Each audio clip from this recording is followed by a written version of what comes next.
Arangkada kagabi ang Season 49 PBA Commissioner's Cup para sa Game 4 ng semifinals bakbakan sa pagitan ng Barangay Ginebra San Miguel at Northport Batang Pier, pati na rin ang serye ng TNT Tropang Giga at Rain or Shine Elasto Painters.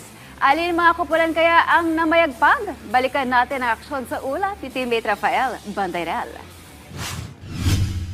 Napanatiling buhay ng Northport Batang Pier ang kanilang tsansang umabante sa semifinals ng PBA Commissioner's Cup Playoffs kagabi sa Araneta Coliseum. Pagtapos ng tatlong masalimuot na mga laro, tila nahanap na sa wakas ng Northport ang kanilang forma na kinatatakutan ng marami noong regular season. Pero hindi naman basta-basta nagpatalo ang Ginebra na pinairal muli ang kanilang trademark never say die attitude. Mahigit 2 minuto na lamang ang natitira sa laro nang ipuwersa ng Ginebra ang tatlong magkakasunod na turnovers na ginamit nila upang magpakawala ng 10-0 scoring run. Pero isang pamatay sunog na basket mula sa import na si Kadim Jack ang nagsalba sa Northport. Sa dulo, nakalusot ang Batang Pier, hawak ang 108-103 na panalo. Malahalimaw na 39 points at 15 rebounds ang ambag ni Jack, habang nagposte naman ng 20 markers ang best player of the conference frontrunner na si Arvin Tolentino.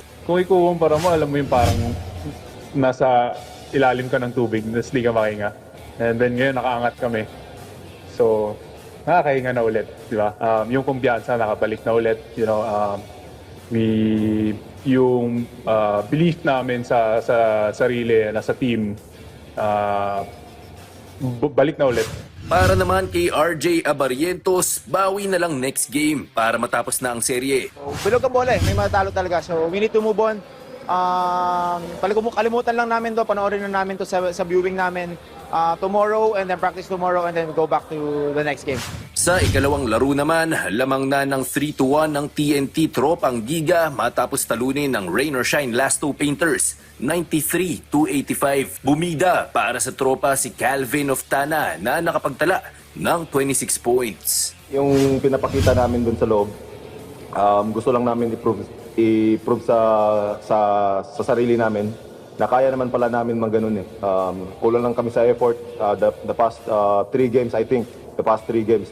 Right now, nakita naman ng lahat na nandun yung effort ng lahat.